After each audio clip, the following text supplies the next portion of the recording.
नमस्कार, बहुत स्वागत है आप सभी का। आप देख रहे हैं आपकी बात मध्य प्रदेश। आपके साथ मैं हूं अभिलाष मिश्रा। एमपी में निकाय चुनाव में बाजी मारने के लिए बीजेपी और कांग्रेस ने अपना अपना फॉर्मूला तैयार कर लिया है। बीजेपी जहां दावा कर रही है कि परिवारवाद के आधार पर टिकट नहीं बांटेगी, चाहे हार का सामना ही क्यों ना करना पड़े, उधर कांग्रेस जिताऊ कैंडिडेट को टिकट देने की बात कह रही है। अब किसका फॉर्मूला हिट होगा, यह बड़ा सवाल है। युवाओं को लेकर के भी दोनों दलों के अलग अलग दावे हैं। कोई कह रहा है कि हम 50% टिकट युवाओं को देंगे, तो कोई कह रहा है कि हम तो 80% टिकट युवाओं को देंगे। 2023 विधानसभा चुनाव अगले साल होना है, उससे पहले चुनावी कसरत तैयारी पूरी कर ली गई है ताकि कहीं भी कोई दिक्कत ना हो। बीजेपी इस बार परिवारवाद को दूर रखेगी और कांग्रेस ने कहा है कि फॉर्मूला में एक ही प्रायोरिटी है, जिताऊ उम्मीदवार। आप एक परिवार से 8 टिकट ले जाइए, लेकिन 8 को जिता कर लाइए।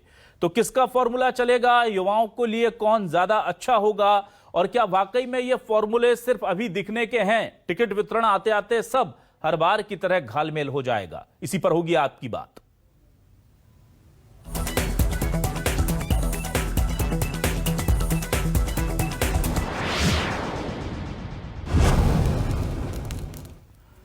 और आइए सबसे पहले देखते हैं कि क्या कहना है बीजेपी और कांग्रेस का निकाय चुनाव की तैयारियों को लेकर।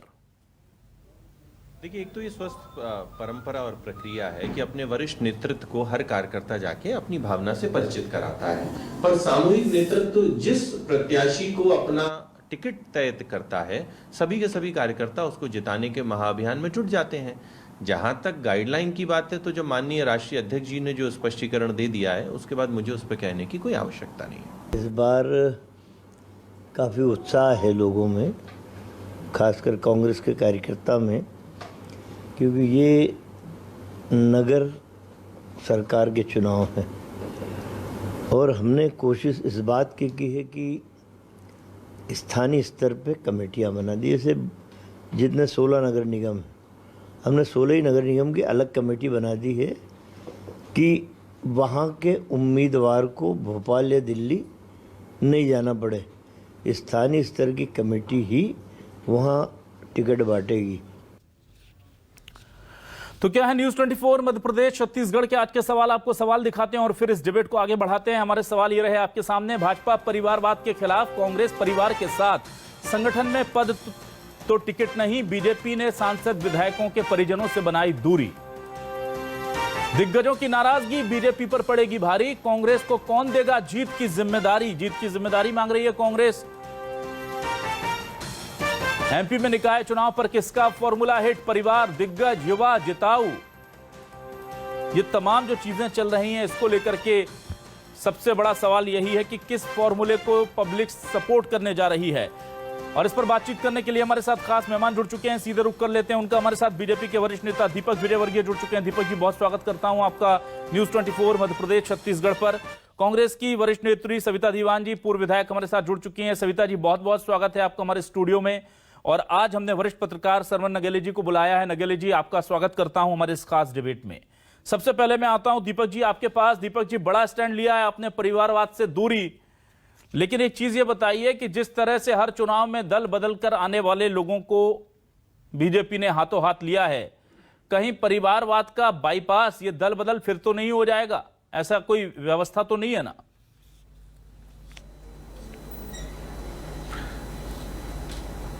नहीं, देखिए, पहली बात तो यह है कि दल बदल या कुछ भी आप कहें, लेकिन भारतीय जनता पार्टी 1951 में 1 दर्जन लोगों से शुरू हुई थी और आज हमारे 18 करोड़ से ज़्यादा सदस्य हैं। तो निश्चित तौर पर बाहर से, दूसरे परिवारों से आए हुए लोग हैं और उससे हमका विस्तारित परिवार बना है। तो कोई किस दल से आया है, नहीं आया, इसका कोई मायने नहीं है। भारतीय जनता पार्टी के नीतियों, मूल्यों और सिद्धांतों को जिसने अंगीकार किया है, वो सभी कार्य करता है। रही बात वंशवाद की या परिवारवादी दलों की, तो परिवारवाद ने लोकतंत्र का बहुत नुकसान किया है। और देश भर में हम देखते हैं कि जहाँ जहाँ परिवारों की जो है मौजूदा सामंतशाही जैसी स्थापित हुई है, वहाँ पर दूसरे कार्यकर्ताओं को मौका नहीं मिलता है। और इसीलिए भारतीय जनता पार्टी ने राष्ट्रीय स्तर पर एक नीति बनाई है कि परिवारों के इस तरह के जो वर्चस्ववादी रवैया है, उससे निकलने की जरूरत है, भारतीय लोकतंत्र को निकालने की जरूरत है, और बहुत सख्त रुख के साथ। क्योंकि कई बार ये होता है कि विनेबिलिटी केवल उस व्यक्ति की है और वो चूंकि उसके परिवार का फला आदमी विधायक है या सांसद है, लेकिन खाली विनेबिलिटी की आड़ में बहुत सारे ऐसे फैसले हो जाते हैं जिसका समाज को अलोकतांत्रिक रवैये के रूप में सामना करना पड़ता है, और इसलिए भारतीय जनता पार्टी ने इस मामले में इस बार सख्त रवैया अपनाया है। ठीक है सविता जी, विनेबिलिटी के को एकमात्र आधार बनाया है कमलनाथ जी ने, और उनका कहना है कि हमें परिवार से भी कोई गुरेज नहीं है, कहीं किसी से गुरेज नहीं है, जीत की गारंटी हो। एक प्रोफार्मा भी कहा गया है, तैयार किया गया है कि जो भी आदमी दिग्गज नेता चाहे, जिस आदमी को चाहे टिकट दिलाए, लेकिन उसकी जीत की जिम्मेदारी वो दिग्गज नेता वो छत्रप ले ले कि इन्हें टिकट दे दीजिए, इसकी जीत की गारंटी मेरी है। तो जिताऊ उम्मीदवार ये जो एकमात्र आधार है कांग्रेस का, कितना हिट होगा ये फॉर्मूला, आपको क्या लगता है?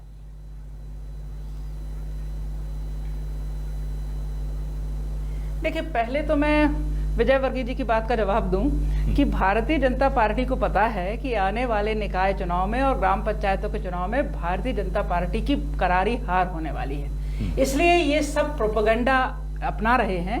जबकि हम सब जानते हैं कि मध्य प्रदेश में बहुत सारे विधायक भारतीय जनता पार्टी के वो हैं जो नेताओं के पुत्र हैं, और जो नेताओं के वंशज हैं, वे लोग इस समय एमएलए हैं, सांसद हैं, न केवल मध्य प्रदेश में बल्कि देश भर में। तो ये तो एक नया प्रोपेगेंडा हो गया। रही बात ये कि जहां तक कांग्रेस की बात है, तो हमने ये बिल्कुल तय किया है, एक तो ये कि हम आगे हैं भारतीय जनता पार्टी से महापौरों की टिकट डिक्लेयर करने में, और ये तय हुआ है कि नगर पालिकाओं की, नगर परिषदों की टिकटें जो 11 तारीख से फॉर्म भरने की तारीख है, उसके पहले हम 8 तारीख तक रिपोर्ट माननीय अध्यक्ष जी को देंगे। दूसरी बात ये कि ये सच है कि जनता में कांग्रेस के पक्ष में लहर है और भारतीय जनता पार्टी के खिलाफ लहर है। उसके बड़े कारण है, एक तो भारतीय जनता पार्टी के कार्यकर्ताओं में भारी असंतोष है निचले स्तर पर। दूसरी बात ये कि जनता में भारी असंतोष है, चाहे बिजली का मुद्दा हो, बिजली के बिलों का मुद्दा हो, नगर पालिकाओं में भारी भीषणतम भ्रष्टाचार का मुद्दा हो, या फिर कम कीमत पर अनाज देने की बात हो। उससे बड़ी बात यह कि बहुत सारी नगर पालिकाओं में संपत्ति कर का मामला हो, जो भारतीय जनता पार्टी की सरकार ने बहुत बड़े पैमाने पर जनता के ऊपर थोपा है। इन सब मुद्दों पर कांग्रेस पार्टी चुनाव लड़ने के लिए जा रही है, और मैं ऐसा मानती हूं कि जो तैयारी हमारी है, पार्टी की जो तैयारी है, उसमें जो प्रोफार्मा की आप बात कर रहे हैं वो प्रोफार्मा तो है ही है, साथ ही साथ एक समिति बनी है स्थानीय स्तर पर, चाहे नगर परिषद हो, महापौर की स्थिति हो या नगर पालिकाओं की हो, जिसमें हम स्थानीय स्तर पर लोगों से चर्चा करके टिकट का वितरण करेंगे, और जो जीतने वाला हमारा प्रत्याशी होगा, पार्टी के संगठन के साथ रहने वाला जो व्यक्ति होगा, उसको टिकट देंगे। और मेरा ऐसा मानना है कि मध्य प्रदेश की जनता न केवल ग्रामीण निकाय के चुनाव में और नगरीय निकाय के चुनाव में कांग्रेस का परचम लहराएगी। ठीक है सरमन जी, देखिए बीजेपी ने एक बहुत बड़ा डिसीजन लिया है और कहा है कि हम भले ही हार जाएं। जेपी नड्डा जी जब आए थे तो भोपाल में एक बड़ा ऐलान किया कि भले ही हम हार जाएं, लेकिन हम परिवार से किसी दूसरे को टिकट नहीं देंगे। तो क्या आपको लगता है कि दिग्गजों को इस तरह से नाराज करना, आपको लगता है कि इसमें कोई प्रॉब्लम हो सकती है बीजेपी को, या लगता है कि इतना कंफर्टेबल पोजीशन में है अब इस वक्त पार्टी कि वो किसी और को टिकट देकर के भी जिताने के बारे में आश्वस्त है, इसलिए इतनी बातें कर रही है? देखिए, माननीय जेपी नड्डा जी ने जो कहा है वो उन्होंने अपना जो पार्टी का जो फीडबैक है उसके आधार पर ही कहा होगा, और सरकार के माध्यम से जो कामकाज हो रहे हैं उसके फीडबैक के आधार पर कहा होगा। लेकिन एक बात दूसरी ये भी है कि इससे बीजेपी के कार्यकर्ताओं में न केवल नाराजगी बढ़ेगी, बल्कि बहुत सारे लोग बागी उम्मीदवार के रूप में भी खड़े होंगे। क्योंकि अब जो पार्टी में जो कहा जाता है, भारतीय जनता पार्टी में राजनीतिक शुचिता की बात, तो राजनीतिक शुचिता के तहत ये नड्डा जी का ऐलान तो सही है, लेकिन जो कार्यकर्ता, जो पार्टी के लोग जो बरसों से सिर्फ राजनीति में ही हैं, उन्होंने पढ़ाई की, बीटेक किया, एमटेक किया, और वो बिजनेस नहीं किया, या आईएएस नहीं बने, या इंजीनियर नहीं बने, या वकालत नहीं की उन्होंने, या डॉक्टर नहीं बने, या पत्रकार नहीं बने, वो उन्होंने सिर्फ एक सेवा का कार्यक्षेत्र चुना है, और सेवा का कार्यक्षेत्र राजनीतिक दल के माध्यम से चुना।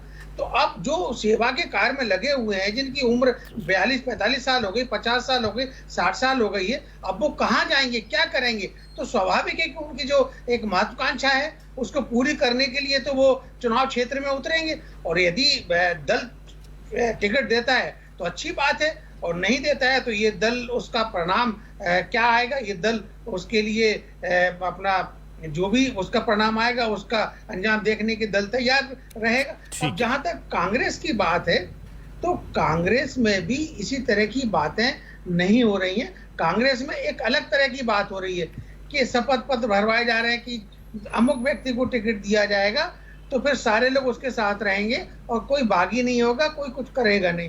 तो अब ये इस तरह का चल रहा है क्योंकि दोनों दलों में असमंजस की स्थिति है कि कार्यकर्ता कहीं कोई बागी ना हो जाए, पार्टी के नेता कुछ बागी ना हो जाए, और इसका असर सीधा सीधा मध्य प्रदेश के आम विधानसभा चुनाव जो 2023 में होना है उस पर पड़ेगा। ठीक है दीपक जी, मैं आता हूं आपके पास। दीपक जी, यहां पर पिक्चर अगर बदल जाए तो मेरा सवाल जुड़ा हुआ है दल बदल करने वालों से। अगर बीजेपी ने किसी बड़े नेता, पुत्र नेता के किसी रिश्तेदार को टिकट नहीं दिया और कांग्रेस को लगता है कि यह जीत सकता है और उसने आश्रय दे दिया उस कैंडिडेट को, तब क्या स्थिति होगी और क्या इस तरह की स्थिति के लिए मानसिक तौर पर पार्टी तैयार है?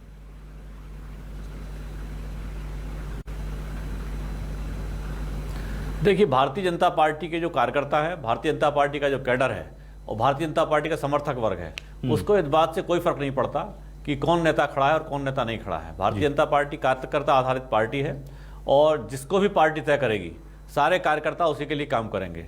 कांग्रेस पार्टी कितनी ही बड़ी बड़ी बातें करेगी, फलानी बैठक कर लें, ठिकानी बैठक कर लें, लेकिन कांग्रेस पार्टी का मध्य प्रदेश में किसी पोलिंग बूथ पर कहीं कोई कैडर नहीं है और इसीलिए वंशवाद से इनकार नहीं कर पा रहे हैं। अभी 2-3 दिन पहले ही ग्वालियर में बैठक हुई इनकी और जिलाध्यक्ष उखड़ गए कि साहब विधायक की पत्नी को दिया तो हम काम नहीं करेंगे, हम क्या कर रहे हैं। ये ग्वालियर की सारे मध्य प्रदेश के अखबारों में छपी है, सारे कांग्रेस के नेता इस बात को जानते हैं और यही स्थिति मध्य प्रदेश के हर शहर की है क्योंकि कांग्रेस के पार्टी का कोई कैडर नहीं है। इसलिए कमलनाथ जी चाहते हैं कि ठेके पे काम दे दिए जाए कि भैया फलाना बड़ा नेता, तुम्हारी जिम्मेदारी जिताने की और तुम अपने परिवार से टिकट ले लो। लेकिन इससे इस कदर सिरफटौल होने वाली है कि बाकी जो जमीनी कार्यकर्ता कांग्रेस के थोड़े बहुत हैं उनको लगता है कि हम किस लिए काम कर रहे हैं। अगर 20 साल से पिछले यही चलता रहेगा, 30 साल पहले ये नेता थे, 20 साल पहले ये थे। अब कांग्रेस पार्टी की मजबूरी यह है कि इनका जो शीर्ष है वही वंशवाद से शुरू होता है, तो वंशवाद हो, भ्रष्टाचार हो, किसी चीज से इनकार नहीं कर सकते ये और उसको बचाने की कोशिश करते हैं, उसको डिफेंस करने की कोशिश करते हैं। हर चुनाव में रट्टी रटाई बातें करते हैं कि साहब मध्य प्रदेश में ऐसा वैसा, सड़क ऐसी, बिजली ऐसी, लेकिन मध्य प्रदेश की जनता ने 2002 के बाद पिछले 15 वर्षों में हमारी जो सरकार रही है उसका विकास देखा है। 15 महीने जब हमारी सरकार नहीं रही, कमलनाथ जी की रही, उस समय किस कदर भ्रष्टाचार हुआ, किस तरह, वो सारी चीजें भी कांग्रेस पार्टी की जनता ने देखी हैं और इसलिए कांग्रेस पार्टी किसी भी मुकालते में रहे। पिछले चुनाव की तरह जैसे कि हमने सारी की सारी नगर निगम जीती थी, इस बार भी सारी नगर निगम, ज्यादातर नगर पालिकाएं और नगर परिषदें भारतीय जनता पार्टी जीतने जा रही है। कांग्रेस चुनाव लड़ने से कोई इनकार नहीं करेगा, वो लोकतांत्रिक दल है, दावे कर सकते हैं अपने चुनाव होने तक, लेकिन नतीजा मध्य प्रदेश की जनता भी जानती है और कांग्रेस जी खुद भी जानते हैं। ठीक है, मैं आता हूं आपके पास। सविता जी, मुझे ये बताइए कि जीत की जिम्मेदारी का जो फॉर्मूला तय किया है, जीत की जिम्मेदारी कौन देगा? जीत की जिम्मेदारी तो दिग्गज नेता ही लेंगे और दिग्गज नेता जिसकी जीत की जिम्मेदारी देंगे या तो वो उनका रिश्तेदार होगा या बिल्कुल कहते हैं ना कि कट्टर समर्थक जो 24 घंटे उनके साथ साय की तरह रहता है। तो ऐसे में आपको लगता नहीं कि एक क्षेत्र में एकमात्र जो बड़ा नेता होगा उसके पास सारे टिकट चले जाएंगे? और ये क्या आपको लगता है पार्टी के आंतरिक लोकतंत्र के लिए ठीक है सविता जी?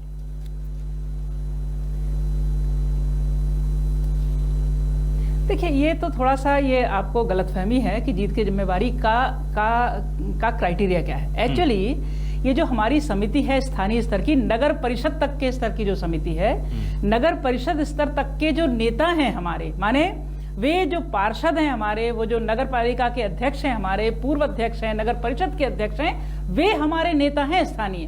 माने इसका मतलब ये नहीं है कि प्रदेश के 4, 5, 6, 7 नेताओं में से किसी को जिम्मेवारी दी जा रही है। ये तय हो रहा है कि स्थानीय स्तर का जो हमारा नेता है, वार्ड के स्तर का जो नेता है, यदि वो जिम्मेवारी ले कि मैं इस वार्ड में हमारे पार्षद को चुनाव जिताऊंगा, तो वो जो नेताओं की जिम्मेवारी की बात है वो स्थानीय स्तर के नेताओं की जिम्मेवारी की बात है। एक बात तो ये जो आप जो बार बार कह रहे हैं ना, ये बड़े नेताओं की जिम्मेवारी की बात नहीं कर रही मैं। अच्छा। ना पार्टी ये कर रही है, पार्टी कर रही है कि पार्षद के लिए पार्षद स्तर का हमारा जो नेता है वो जिम्मेवारी ले, नगर परिषद के लिए नगर परिषद का स्तर का नेता जो है वो हमारी जिम्मेवारी ले। ये तय हुआ है, ये फॉर्मूला तय हुआ है। और जहां तक दीपक जी की बात है, 2003 से आज तक की वो बात कर रहे हैं, 2018 में आपको याद होना चाहिए कि कांग्रेस की सरकार बनी थी और 15 महीने की सरकार आपके लोगों ने हमारे एक बड़े परिवार के नेता माननीय ज्योतिरादित्य सिंधिया को परिवारवाद के आधार पर आपने अपने साथ मिलाकर जनता की चुनी हुई सरकार को हटाया है। इस बात से इनकार नहीं होना चाहिए। और मैं ये मानती हूं कि इस समय प्रदेश में जो स्थिति है, माने आप सोचिए एक बार अध्यादेश जाता है राज्यपाल के पास और वो ये कहता है कि हम सीधे चुनाव कराएंगे या पार्षदों से चुनाव कराएंगे, वो सरकार वापस लेती है। ये कितनी बड़ी नाकामी है सरकार की कि सरकार तय ही नहीं कर पा रही है, संगठन तय ही नहीं कर पा रहा है जो इतने वर्षों से सरकार में है मध्य प्रदेश में और देश की सरकार में, वो तय ही नहीं कर पा रहा कि वो आने वाले चुनाव कैसे कराएगा। तो बहुत भय है भारतीय जनता पार्टी में और ये तय है कि मध्य प्रदेश की जनता नगरीय निकायों में और ग्रामीण निकायों के चुनाव में भारतीय जनता पार्टी को करारी हार देने वाली है। ठीक है सरवन जी, आपके पास आता हूं मैं। एक दो सवाल मेरे मन में है। एक तो ये कि कुछ दिनों पहले आपने देखा होगा कि विक्रांत भूरिया ने खुद कहा, जबलपुर में वो या कहीं इंदौर में थे, मैं जगह का नाम तो भूल गया, जहां उन्होंने ये कहा कि अगर आप लोगों को में से किसी को बीजेपी में जाना है तो अभी चले जाइए, बाद में मेरे साथ विश्वासघात पार्टी के साथ मत करना। ग्वालियर का उदाहरण दे रहे थे दीपक जी। तो क्या कांग्रेस को इस फेज में, इस चुनाव में भी दल बदल या छोड़कर जाने वाले असंतुष्टों के जो झटके हैं, जो पिछले उपचुनावों में लगते रहे, हमने देखा है, तो क्या वैसे जो झटके हैं उनका डर अभी भी सता रहा है? देखिए अभिलाष जी, आपने बिल्कुल सही कहा कि राजनीति का ये मान्य सिद्धांत है कि राजनीति में एक दूसरे को लोग जो है ना धोखा देते हैं, एक दूसरे को झटका देते हैं और एक दूसरे के साथ विश्वासघात करते हैं। ये इसीलिए राजनीति कहा जाता है। तो राजनीति में जो चाहे कांग्रेस में हो चाहे भारतीय जनता पार्टी में हो, जिसको जहां अपना निजी लाभ दिखेगा वहां वो उस दल में जाएगा। देखिए आप देखिए कि ये मध्य प्रदेश क्या पूरे देश की ये लोकतांत्रिक व्यवस्था बताती है कि लोग जो है ना निर्दलीय चुनाव लड़ते हैं। निर्दलीय चुनाव लड़ने के बाद वो member of parliament, member of वो एमएलए, महापौर ये बनते हैं और इसके बाद वो अपना पूरा टर्म पूरा करते हैं और फिर पार्टी में ज्वाइन हो जाते हैं वो।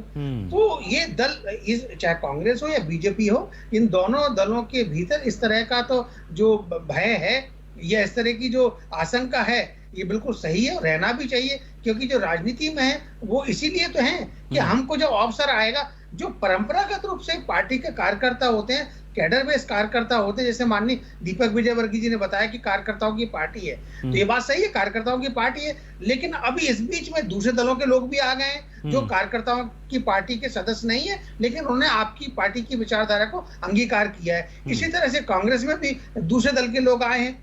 तो ये जो है ना, जब दूसरे दल से जब पलायन होता है, दल बदल होता है, तो वो फिर वो विचारधारा है वो उनकी इनहेरेंट वो साथ में जाती है।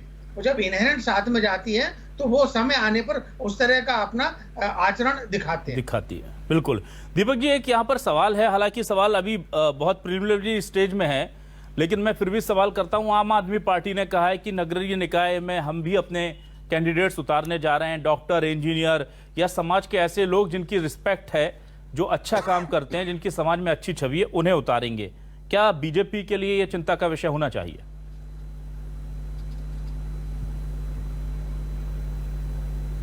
देखिए, आम आदमी पार्टी पहले भी इस तरह के प्रयोग करके देख चुकी है जी। लोकसभा चुनाव में भी, विधानसभा चुनाव में भी। मैं नहीं समझता कि मध्य प्रदेश में आम आदमी पार्टी कहीं खड़ी है।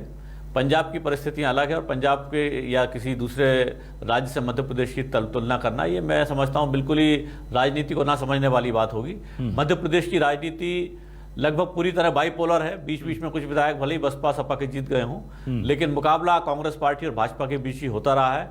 इस बीच में तीसरी की गुंजाइश इसलिए नहीं है कि मध्य प्रदेश की राजनीति जाति आधारित कभी नहीं रही है। जहां पे भी इस तरह की जो तीसरी पार्टियों का उदय होता है वो किसी न किसी जातिगत आधार पे होता है, चाहे पंजाब में हुआ और चाहे दिल्ली के भी कुछ क्षेत्रों में आम आदमी पार्टी मजबूत हुई है, तो वो कुछ जातिगत आधार की चीज़ें हैं। मध्य प्रदेश में इस तरह की कोई बात नहीं है। मध्य प्रदेश में बहुत बड़ा प्रदेश है क्षेत्रफल के हिसाब से, 23-24 हज़ार ग्राम पंचायतें हैं, 50,000 से ज़्यादा गांव हैं। तो इतने बड़े क्षेत्र में कैडर स्थापित करना यह आम आदमी पार्टी के बस की बात नहीं है और इसलिए शहरों में भी उसका कोई आज भी आधार नहीं है। लोकसभा चुनाव पहले जो लड़ा था तो 20-20 लाख में से इनको 2-2 हज़ार वोट मिले थे। तो आप समझ लीजिए कहाँ खड़ी है आम आदमी पार्टी। ठीक है, सविता जी आपके पास आता हूँ। सविता जी, क्या आप ये मानती हैं, क्योंकि कांग्रेस भले ही ये बात कहे कि हम विधानसभा चुनाव जीतेंगे, लेकिन पंचायत इलेक्शन डायरेक्टली नहीं होता, इनडायरेक्टली, पर नगरीय निकाय चुनाव क्या माने कि सत्ता का सेमीफाइनल होगा?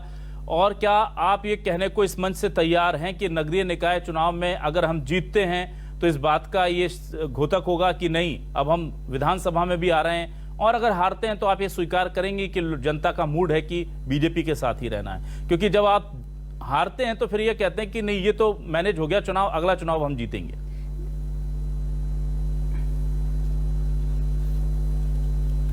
देखिए, नगरीय निकाय, आप शुरुआत वहां से करिए कि जब नगरीय निकायों के चुनाव के लिए जब सरकार पहले तैयार नहीं हुई, जब कोर्ट में मामला गया, चुनाव आयोग को कहा गया, तब सरकार ने तय किया कि हम चुनाव करना चाहते। सरकार पीछे भागती रही, डरती रही। लगभग 2.5 साल से ग्रामीण क्षेत्र के चुनाव नहीं हुए। सरकार चाहती थी कि 2023 तक चुनाव ना हो, लेकिन सुप्रीम कोर्ट के इंटरवीनिंग के बाद से वो काम हुआ कि चुनाव आयोग को करना पड़ा, चुनाव हो। अब चुनाव किस आधार पर होंगे, उसके लिए भी सरकार डिलेमा में बनी रही। सरकार को लगा कि हम सीधे चुनाव कराएं कि अप्रत्यक्ष चुनाव कराएं कि प्रत्यक्ष चुनाव कराएं। नगरीय निकायों की बात कर रही हूं मैं। और एक संगठन कुछ कहता रहा, सरकार कुछ कहती रही। अंत में दोहरा फॉर्मूला तैयार हुआ कि महापौर तो प्रत्यक्ष होंगे और नगर परिषद और नगर पालिकाओं के चुनाव जो हैं वो अप्रत्यक्ष होंगे। इसका अर्थ ये है कि सरकार डरी हुई है, सरकार तय ही नहीं कर पा रही है। भारतीय जनता पार्टी का संगठन जानता है कि नगरीय निकाय चुनाव में और ग्रामीण क्षेत्र के चुनाव में जनता कांग्रेस के साथ है, भारतीय जनता पार्टी के साथ नहीं है। और इसीलिए ये भय उनका लगातार पिछले 3-4 महीनों में लगातार दिख रहा है। और आज भी ये जो प्रोपेगेंडा हो रहा है, आज भी जब भारतीय जनता पार्टी के लोग या नेता लोग आकर जब अपना भाषण देते हैं तो वो ये विषय से भटकाने की बात है। वे ये जानते हैं कि नीचे की जनता बेहद प्रताड़ित है, बहुत नाराज है भारतीय जनता पार्टी की सरकार से और उनके स्थानीय नेताओं से। इसलिए ये बात आ रही है कि नेताओं को टिकट दें कि नहीं दें, क्योंकि निचले स्तर पर इस बड़े पैमाने पर भ्रष्टाचार है कि उसका जवाब भारतीय जनता पार्टी को जनता देगी ही। ठीक है शर्मन जी, यहाँ पर एक बड़ा गूढ़ सवाल तो ये है कि हम देख रहे हैं कि टिकट वितरण को लेकर के बीजेपी में अब पहले से ज्यादा उहापोह रही है, खासतौर से जब से सिंधिया गुट बीजेपी में आया है। ग्वालियर चंबल अंचल की बात करें तो वहां ये पूरा का पूरा सबसे ज्यादा घटनाक्रम हमें देखने को मिलता है। अब जब छोटे स्तर पर टिकट बांटे जाएंगे तो क्या जिस तरह से उपचुनाव में हमने देखा था कि सिंधिया गुट को बहुत ज्यादा, सिंधिया समर्थकों को वहां पर टिकट्स मिल गए थे और उसको लेकर के स्थानीय कार्यकर्ताओं में नाराजगी थी, तो यहां पर बैलेंस बनाना कम से कम इस अंचल में थोड़ा मुश्किल होगा क्या बीजेपी के लिए, या आपको लगता है कि नहीं अब ये लोग मैनेज कर लेंगे, क्योंकि संगठन वहां पर, संगठन के अनुशासन का डंडा कांग्रेस से कहीं ज्यादा तेजी से चलता है बीजेपी में, तो उसके चलते यहां पर चीजें मैनेज रहेंगी? अभिलाष जी बिल्कुल सही कहा कि भारतीय जनता पार्टी में जो अनुशासित पार्टी कही जाती है और अनुशासित कार्यकर्ता रहते हैं, ये बिल्कुल सही है। लेकिन अब जब मध्य प्रदेश में जो घटनाक्रम हुआ, माननीय ज्योतिरादित्य सिंधिया जी बीजेपी ज्वाइन कर गए हैं और अब सरकार में हैं और केंद्र में वो हैं, राज्य में उनके अपने समर्थक हैं, तो ना केवल उतने जो आप बता रहे हैं कि 28 विधायक, 26 विधायक, बाकी पूरे राज्य के उनके जो समर्थक हैं, जो कांग्रेस में उनके समर्थक हुआ करते थे, उनके ब्लाइंड सपोर्टर हुआ करते थे, वो सब उनके साथ गए हैं। तो ये पूरी समस्या जो है ना, उस एरिया के साथ साथ पूरे राज्य में, ठीक उस एरिया में उसका प्रतिशत ज्यादा होगा, बाकी जगह कम प्रतिशत होगा। तो अब जो भारतीय जनता पार्टी का जो पुराना कार्यकर्ता, जो कैडर में कार्यकर्ता है, जिसकी उम्र मैंने पहले भी कहा था कि 60 साल हो गई, 65 साल हो गई है, वो क्या करेगा अब? अच्छा उसका लक्ष्य, देखिए बहुत सारे लोगों के लक्ष्य बहुत छोटे और सीमित होते हैं कि नहीं मेरे को सिर्फ पार्षद बनना, मेरे को सिर्फ सरपंच बनना, मेरे को सिर्फ जनपद अध्यक्ष बनना है, मेरे को सिर्फ नगर परिषद का अध्यक्ष बनना है। तो अब जब उनकी महत्वाकांक्षाएं पूरी नहीं हो पाएंगी तो वो क्या करेंगे? क्योंकि इस एज में उनके पास विकल्प यही है, या तो निर्दलीय चुनाव लड़ें, या कांग्रेस पार्टी ज्वाइन करें, और या फिर जो है ना वो दूसरे दल जो मध्य प्रदेश में अपनी किस्मत आजमाना चाहते हैं उनके साथ जाएं। तो उनके साथ बस, यदि वो ऐसा सोचते हैं तो राजनीतिक क्षेत्र में काम करने वाले लोग इस तरह की चीजों पर अपना मतलब उस तरह के कमिटेड भी रहते हैं कि ऐसा वो कर भी लेते हैं। ठीक है, तो मध्य प्रदेश में परिवार दिग्गज जिताऊ या युवा किसके साथ होगी, जनता ये वक्त बताएगा। लेकिन फॉर्मूले चुन लिए गए हैं, बीजेपी कांग्रेस दोनों तय कर चुकी हैं कि उन्हें किस फॉर्मूले पर टिकट बांटना है। पर हमने ये भी देखा है कि टिकट बंटते बंटते ये फॉर्मूले सब धरे रह जाते हैं और फिर क्षत्रपों की चलने लगती है, जो चाहता है उसे टिकट मिल जाता है। चुनाव जीतना नहीं जीतना ये दीगर विषय होता है, लेकिन सियासत इसी अंदाज से चल रही है। अगर शुचिता की बात बीजेपी कहकर लाना चाहती है तो अच्छी बात है, अगर कांग्रेस एक सशक्त और मजबूत विपक्ष के तौर पर उभरना चाहती है तो अच्छी बात है, लेकिन जनता का कितना फायदा होगा इन तमाम कोशिशों के बीच, ये सबसे बड़ा सवाल है। बहुत बहुत शुक्रिया अदा करूंगा मैं दीपक जी आपका, सविता जी आपको भी बहुत बहुत शुक्रिया, सरवन नगेले जी आपका भी बहुत बहुत धन्यवाद हमारे साथ इस डिबेट का हिस्सा बनने के लिए। तमाम दर्शकों को नमस्कार।